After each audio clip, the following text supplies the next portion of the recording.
Good morning, dear students. My name is Pawan Kumar Sharma. I am the faculty of Electrical Engineering Department in Sri Digambar Institute of Technology, Dausa. आज हम electrical machine के part number 17 के बारे में discuss करने जा रहे हैं। कल हमने सिंगल फेज ट्रांसफार्मर जो दो सिंगल फेज ट्रांसफार्मर्स को पैरेलल में कनेक्ट कर रहे थे, तो उसमें हमने डेरिवेशन निकाली थी, आई ए और आई वी की वैल्यू निकाली थी। मतलब जो ट्रांसफार्मर है ए वाला जो ट्रांसफार्मर उसमें कितना करंट फ्लो हो रहा था वो हमने निकाला था, और आई वी की वैल्यू हमने पिछले पार्ट में निकाली थी। वो क्या आई थी? आई ए बराबर ये आया था I L Z B upon Z A plus Z B plus K B one alpha two minus K alpha one upon alpha one alpha two Z A plus Z B. I B की value क्या I थी? पिछले part में हमने निकाली थी। I B बराबर I L Z A upon Z A plus Z B minus K B one alpha two minus K alpha one alpha two Z A plus Z B. मतलब दो transformer को हम parallel connection पढ़ रहे थे, दो single phase transformer को हमने पैरेलल में कनेक्ट किया था, तो आई ए और आई बी की वैल्यू ये हमने निकाली थी। यानी ए ट्रांसफार्मर में जो करंट फ्लो हो रहा था वो ये हो रहा था, और आई बी की वैल्यू हमने ये निकाली थी। Each of these current has two component. प्रत्येक करंट में दो कंपोनेंट पाए जाते हैं। The first component represent the transformer share the load current. यानी कि पहला जो कंपोनेंट है, ये वाला जो कंपोनेंट है दोनों में, वो ये बताता है कि जो ट्रांसफार्मर है वो कितने लोड करंट को शेयर कर रहा है। ट्रांसफार्मर लोड करंट को शेयर करने को दर्शाता है। जो ट्रांसफार्मर लोड करंट को शेयर कर रहा है उसको रिप्रेजेंट करने का काम करता है पहला component. And the second component is circulating current in the secondary winding. और जो ये सेकेंड कंपोनेंट है वो किसको दर्शा रहा है? सर्कुलेटिंग करंट को। सेकेंडरी वाइंडिंग में जो सर्कुलेटिंग करंट फ्लो हो रहा है उसको शो कर रहा है secondary component. Circulating current have the following undesirable effect. Circulating current के कुछ अनडिजायरेबल इफेक्ट होते हैं, अनिश्चित इफेक्ट होते हैं। They increase the copper loss. ये क्या करते हैं? कॉपर लॉस को बढ़ा देते हैं। यानी सर्कुलेटिंग करंट की वजह से हमारा कॉपर लॉस बढ़ जाता है। दे overload one transformer.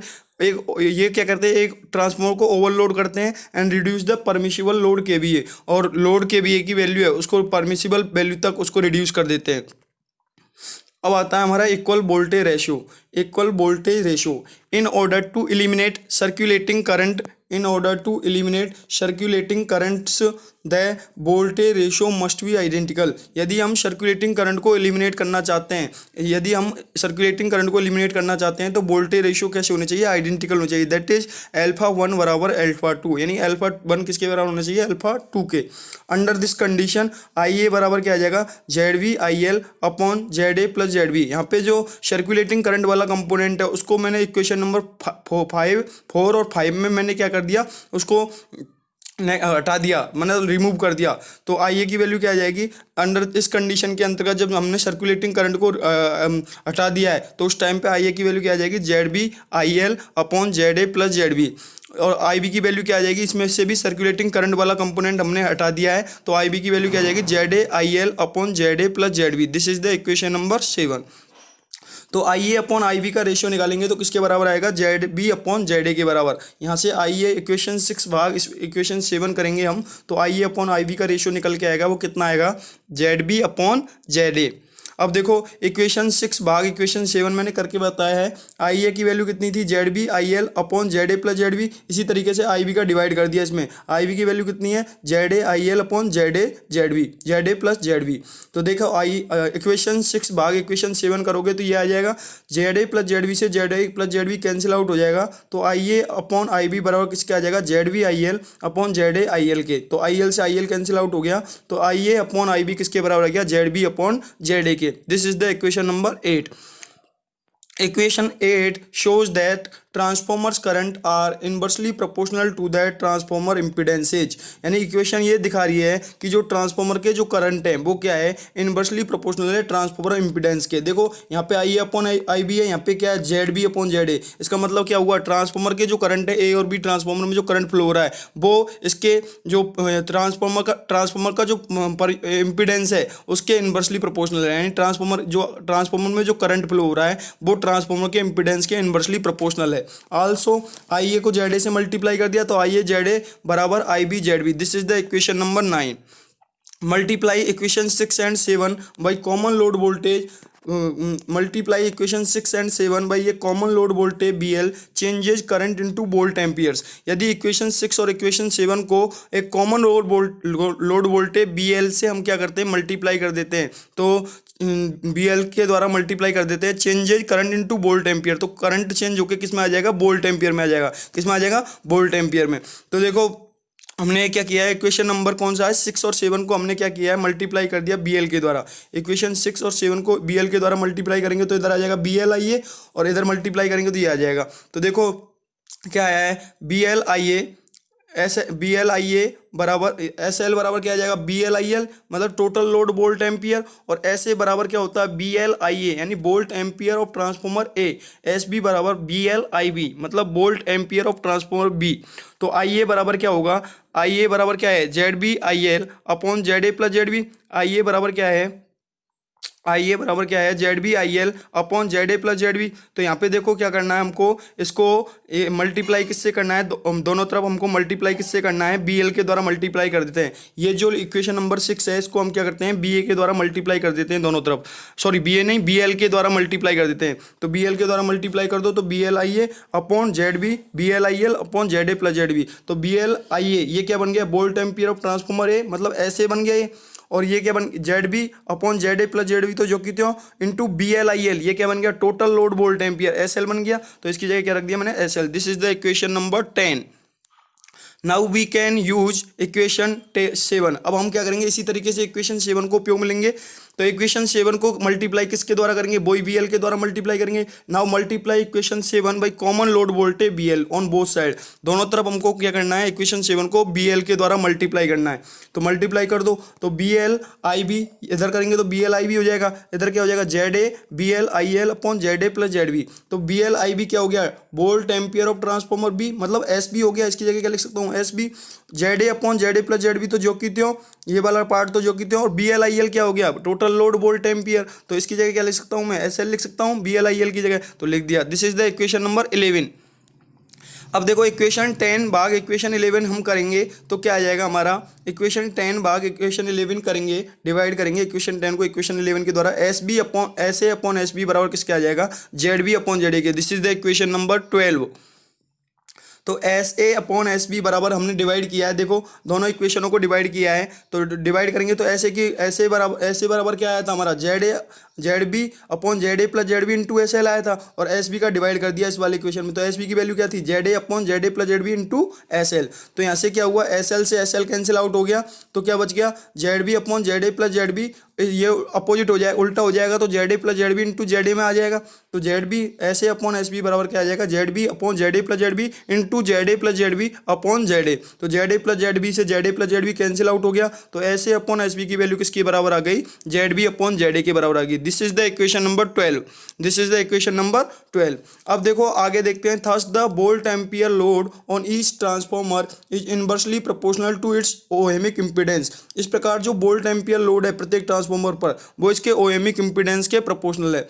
Hence to share the load in proportion to their rating, इसलिए यदि हम लोड को शेयर करना चाहते हैं, इसकी रेटिंग के बराबर के लोड को शेयर करना चाहते हैं, hence to share the load in proportion to their ratings, उनकी रेटिंग्स के अकॉर्डिंग हम लोड को शेयर करने के लिए the transformer should have ohmic impedances. तो ट्रांसफॉर्मर में क्या होना चाहिए, ओएमिक इम्पीडेंस होना चाहिए, which are inversely proportional to their ratings, जो उसकी रेटिंग्स के इनवर्सली प्रोपोर्शनल होना चाहिए, जो उसके इनवर्सली जो रेटिंग है उसके इनवर्सली प्रोपोर्शनल होगा।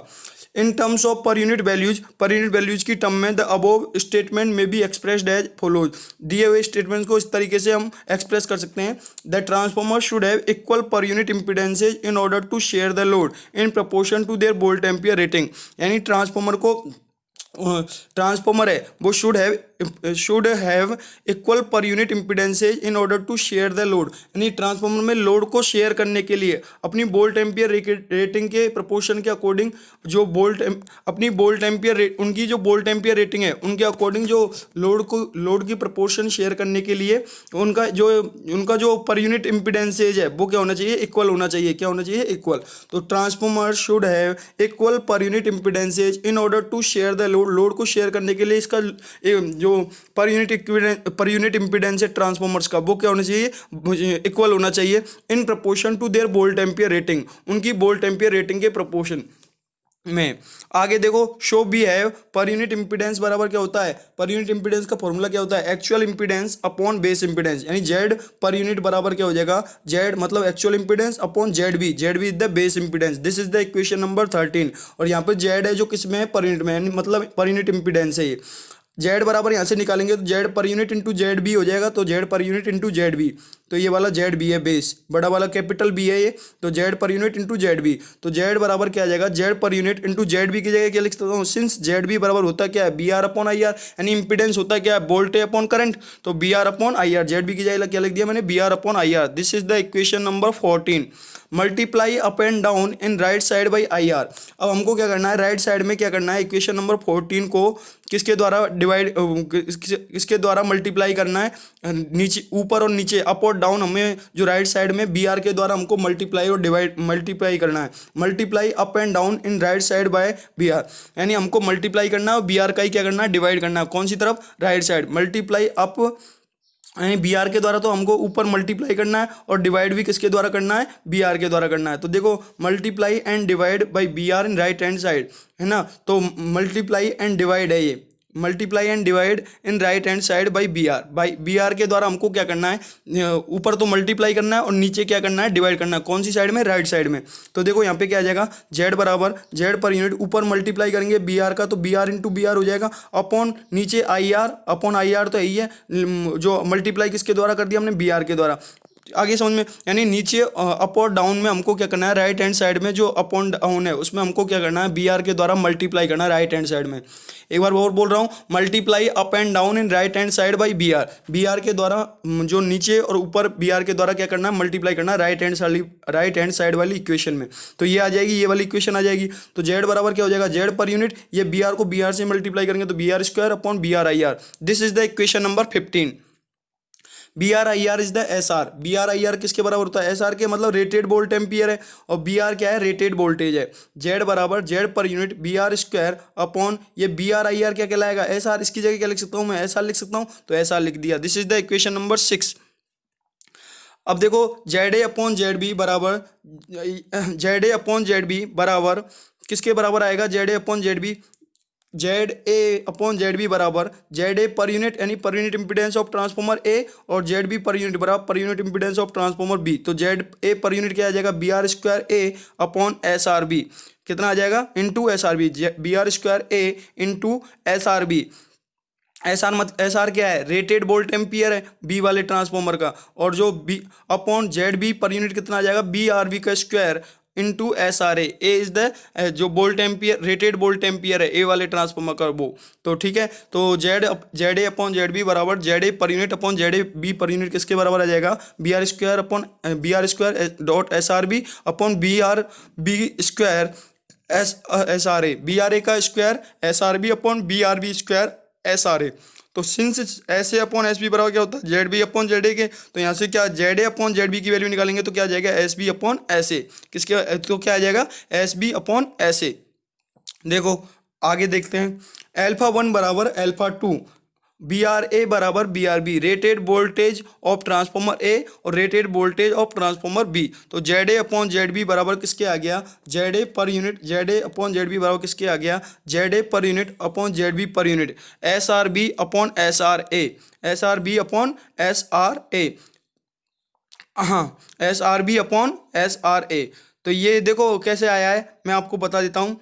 Z A upon Z B, ये तो है ये Z A upon Z B, इस वाली इक्वेशन में देखो Z A upon Z B और Z A per unit upon Z B per unit तो है ही है, B R A square S R B. इस वाली इक्वेशन से देखो, Z A upon Z B बराबर Z A per unit upon Z B per unit B R A का स्क्वायर। तो बी आर ए का स्क्वायर की जगह क्या लिख सकते हैं, बी आर ए बराबर किसके है, बी आर बी के बराबर है, तो बी आर ए की जगह बी आर बी लिख सकते हो। तो यहाँ पे बी आर बी लिखोगे तो बी आर बी से बी आर बी कट जाएगा, तो यानी कि एक जगह या तो बी आर ए की जगह बी आर बी लिख दो या बी आर बी की जगह बी आर ए लिख दो, तो बी आर ए स्क्वायर तो कैंसिल आउट हो जाएगा। ठीक है, यानी कि बी आर ए की जगह बी आर बी लिखूंगा तो B R B square upon B R B square हो जाएगा, तो बी आर बी स्क्वायर से B R B square cut जाएगा, तो वैल्यू क्या आ जाएगी हमारी, ये आ जाएगी। Therefore Z A upon Z B बराबर किसके आ जाएगा, Z A per unit upon Z B per unit into S R B upon S R A. ये वाला जो साइन है वो यहाँ पे Z A per unit upon Z B per unit ये डॉट का है, यहाँ पे देख लेना है ना। आगे इक्वेशन 17 शोज दैट, इक्वेशन 17 ये दिखाती है if the transformers are to share the load in proportion to their ratings, यदि ट्रांसफॉर्मर अपनी रेटिंग के अकॉर्डिंग लोड को शेयर कर रहे हैं, their per unit impedances must have the same, तो उनका पर यूनिट इम्पीडेंस भी क्या होना चाहिए, समान होना चाहिए। Magnitude and per unit impedances must have the same magnitude, जिनका पर यूनिट इम्पीडेंस का मैग्नीट्यूड है वो क्या होना चाहिए, समान होना चाहिए। That if the transformers are to operate at the same power factor, यदि ट्रांसफॉर्मर्स दोनों हैं जो समान पावर फैक्टर पर ऑपरेट हो रहे हैं, their per unit impedances must have the same phase angle, तो यदि ट्रांसफॉर्मर समान पावर फैक्टर पर ऑपरेट हो रहे हैं तो उनका फेज एंगल भी पर यूनिट इम्पीडेंसेज का जो फेज एंगल है वो भी क्या होना चाहिए, समान होना चाहिए। सिंस जेड ए बराबर क्या होगा, R A plus J X A, यानी ए वाला जो ट्रांसफॉर्मर उसका इंपीडेंस जेड ए बराबर R A plus J X A और जेड बी बराबर आर बी प्लस के जे एक्स बी। तो जेड ए बराबर क्या हो जाएगा, magnitude of Z A angle theta A. इसी तो यहाँ से ए थीटा निकाल सकता हूँ। थीटा कैसे निकालते हैं, tan inverse imaginary part upon real part, तो जेड ए बराबर मैग्नीट्यूड ऑफ जेड ए, यहाँ से थीटा ए निकालेंगे तो इस वाले फॉर्मूले से निकालेंगे। टेन इनवर्स इमेजिनरी पार्ट क्या है, एक्स ए, और रियल पार्ट क्या है, आर ए, तो tan inverse X A upon R A. तो जेड ए और ये वाला क्या आ गया, एंगल, इसको मैंने क्या माना है, थीटा ए, तो जेड ए थीटा ए आ गया। जेड इसी तरीके से जेड बी निकालेंगे तो जेड बी बराबर Z B magnitude of Z B theta B, Z B बराबर magnitude of Z B theta B निकालेंगे तो क्या आ जाएगा, टेन इनवर्स इमेजिनरी पार्ट क्या है, X B upon real part क्या है, आर बी, तो tan inverse con of tan inverse X B upon R B. तो जो जेड बी बराबर क्या आ जाएगा, Z magnitude of Z B angle theta B की वैल्यू क्या है, tan inverse X B upon R B. If the impedance of the both the transformers are equal, यदि दोनों ट्रांसफॉर्मर का इम्पीडेंस इक्वल है, दैट इज इसका मतलब ये है X A upon R A बराबर है किसके, X B upon R B के, then I A and I B will be in phase, तो आई ए और आई बी क्या होंगे, फेज में होंगे। And the load current I L will be in arithmetic sum of I A and I B, और जो load current है I L वो क्या होगा, आई ए और आई बी का अर्थमेटिक सम होगा, दैट इज आई एल बराबर आई ए प्लस आई बी, यानी आई एल किसके बराबर होगा, I A plus I B के। But if phi A is not equal to phi B, यदि फाई बी के बराबर नहीं है, that is R A upon X A is not equal to R B upon X B, the magnitude of the current remain inversely proportional to the magnitude of impedances. इस time पे जो यदि ऐसी situation है तो उस time पे जो करंट का जो मैग्नीट्यूड है, the magnitude of the current same remains inversely proportional of the magnitude of the impedances, यानी कि जो हमारा जो मैग्नीट्यूड है करंट का जो मैग्नीट्यूड है वो क्या होगा, जो इम्पीडेंस का जो मैग्नीट्यूड है उसके इनवर्सली प्रोपोर्शनल होगा। But I A and I B will not be in phase, लेकिन आई ए और आई बी क्या नहीं होंगे, फेज में नहीं होंगे। एट रेटेड लोड पर the load current I L will be in phasor sum of I A and I B, since the phasor sum of I A and I B is less than the arithmetic sum of I A and I B, चूंकि जो phasor sum आई ए और I B का है वो कम आना चाहिए किसके, arithmetic sum of I A and I B. The load K V A बराबर S L is less than sum of transformer K V A, इसलिए जो लोड के बी है इज लेस देन कम है than the sum of transformer K V A, transformers K V A की तुलना में जो लोड के बी है वो क्या है, कम है। Finally both the transformer should have the same polarity while connecting them in parallel, जब हम फाइनली अंत में जो दोनों ट्रांसफॉर्मर है उनकी समान पोलरिटी होनी चाहिए, जब उनको हम दोनों ट्रांसफॉर्मर को पैरेलल में कनेक्ट कर रहे हैं उस टाइम पे उनकी जो दोनों ट्रांसफॉर्मर की पोलरिटी है वो क्या होनी चाहिए, समान होनी चाहिए। आगे है हमारा condition of parallel operation of single phase transformer. For satisfactory parallel operation of the transformer, the two main conditions are necessary। यानी यदि हम सही तरीके से दो ट्रांसफॉर्मर्स को पैरेलली कनेक्ट करना चाहते हैं, पैरेलल ऑपरेशन परफॉर्म कराना चाहते हैं तो दो मेन कंडीशन आवश्यक है, दो मेन कंडीशन आवश्यक हैं। जो पहला है necessary condition, the polarities of the transformer must be same, transformer की पोलरिटी क्या होनी चाहिए, समान होनी चाहिए। The turn ratio of the transformer should be equal, जो टर्न्स रेशियो है ट्रांसफॉर्मर का वो क्या होना चाहिए, इक्वल, टर्न्स रेशियो है ट्रांसफॉर्मर का वो क्या होना चाहिए, इक्वल होना चाहिए। पोलरिटीज है वो ट्रांसफॉर्मर की समान होनी चाहिए, जो टर्न रेशियो है ट्रांसफॉर्मर का वो क्या होना चाहिए, इक्वल होना चाहिए। For efficient operation two further conditions are desirable, efficient operation करने के लिए दो ट्रांसफार्मर को जब हम पैरेलली कनेक्ट कर रहे हैं तो इफिशियंट ऑपरेशन परफॉर्म कराने के लिए आगे भी दो कंडीशन डिजायरेबल है। पहला डिजायरेबल कंडीशन क्या है? The voltage at full load across transformer internal impedances should be equal. जो वोल्टेज फुल लोड पे जो वोल्टेज है across transformer internal impedances, transformer internal impedance के साथ जो फुल लोड पे जो वोल्टेज है शुड बी इक्वल, वो भी बराबर होना चाहिए। The ratio of their winding resistances to reactances should be same, यानी बाइंडिंग रेजिस्टेंस और का बाइंडिंग रिएक्टेंस के साथ जो रेशियो है वो क्या होना चाहिए? इक्वल होना चाहिए बोथ ट्रांसफॉर्मर, दोनों ट्रांसफार्मर के लिए। This condition ensure that both transformer operate at the same power factor. ये कंडीशन ये एंश्योर करती है कि दोनों ट्रांसफार्मर समान पावर फैक्टर ऑपरेट कर रहे हैं। थस शेयरिंग एक्टिव पावर, इसलिए ये एक्टिव पावर को शेयर कर रहे हैं। And reactive volt amperes according to their rating, और इनकी रेटिंग्स के अकॉर्डिंग ये क्या कर रहे हैं? एक्टिव पावर को शेयर कर रहे हैं और रिएक्टिव वोल्ट एम्पियर जो है उसको शेयर कर रहे हैं अपनी अपनी उसके अकॉर्डिंग, अपनी रेटिंग के अकॉर्डिंग। डिजायरेबल कंडीशंस हो गई। नेसेसरी कंडीशन हमने पढ़ी। डिजायरेबल कंडीशन, नेसेसरी कंडीशन क्या है? ट्रांसफार्मर की पोलरिटी क्या होनी चाहिए? समान होनी चाहिए। जो टर्न्स रेशियो है ट्रांसफार्मर का वो क्या होना चाहिए? इक्वल होना चाहिए। इफिशिएंट ऑपरेशन परफॉर्म कराने के लिए दो कंडीशन है डिजायरेबल कंडीशन। पहला जो वोल्टेज है फुल लोड पर अक्रॉस ट्रांसफार्मर इंटरनल इंपीडेंस है, ट्रांसफार्मर इंटरनल इंपीडेंस के साथ जो फुल लोड पर जो वोल्टेज है वो क्या होना चाहिए? बराबर होना चाहिए।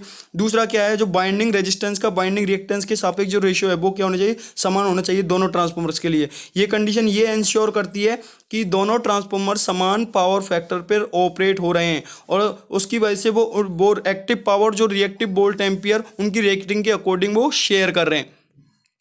हाँ, और देखो एक एक चीज मैं आपको बता देता हूं, ये अभी इस डेरिवेशन में ये हमारा जो है Z A upon Z B बराबर B R A square upon S R B, ये आ गया। यहाँ पे डॉट है, ये वाला क्या है? डॉट है। ये वाला क्या है? डॉट। तो इक्वेशन नंबर 16 है ये। यहाँ पे जेड ए पर यूनिट बराबर किसके आएगा? B R A square upon S R B, और तो ये वाला डॉट है, देख लेना आप। एक बार दोबारा बता रहा हूँ, ये मल्टीप्लाई हो रहा है Z A per unit upon Z B per unit into B R A square upon B R A square into S R B upon B R B square upon S R A. तो ये multiply है, बराबर का equal का निशान नहीं है, ठीक है। आगे जो हमने इस लेक्चर में हमने जो पढ़ा था वो पढ़ा है इक्वल वोल्टेज रेशियो के बारे में पढ़ा है। जो ट्रांसफार्मर की जो कंडीशंस है पैरेलल ऑपरेशन के लिए, जो कंडीशन है सेटिस्फैक्टरी पैरेलल ऑपरेशन के लिए, जो ट्रांसफार्मर की जो मेन कंडीशंस हैं वो जो आवश्यक है वो हमने पढ़ी है। नेसेसरी कंडीशन तो ये है, ट्रांसफार्मर की पोलरिटी क्या होनी चाहिए? समान होनी चाहिए। और टर्न्स रेशियो है ट्रांसफार्मर का वो क्या होना चाहिए? समान। और इफिशियंट ऑपरेशन के लिए दो डिजायरेबल कंडीशंस हैं। वो दो डिजायरेबल कंडीशन क्या है? Voltage at full load across transformer internal impedances should be equal, यानी फुल लोड पर जो ट्रांसफार्मर के सापेक्ष जो इंटरनल इम्पीडेंस का जो इंटरनल इम्पीडेंस है वो क्या होना चाहिए? इक्वल होना चाहिए। और बाइंडिंग रेजिस्टेंस और बाइंडिंग रिएक्टेंस का रेशियो क्या होना चाहिए? दोनों ट्रांसफार्मर के लिए इक्वल होना चाहिए। ये कंडीशन ये बताती है कि जो ट्रांसफार्मर है वो समान पावर फैक्टर पर ऑपरेट हो रहा है और एक्टिव पावर और रिएक्टिव वोल्ट एम्पियर को अपनी रेटिंग के अकॉर्डिंग वो क्या कर रहा है? शेयर कर रहा है। हाँ, thank you dear students, thank you dear students, thank you.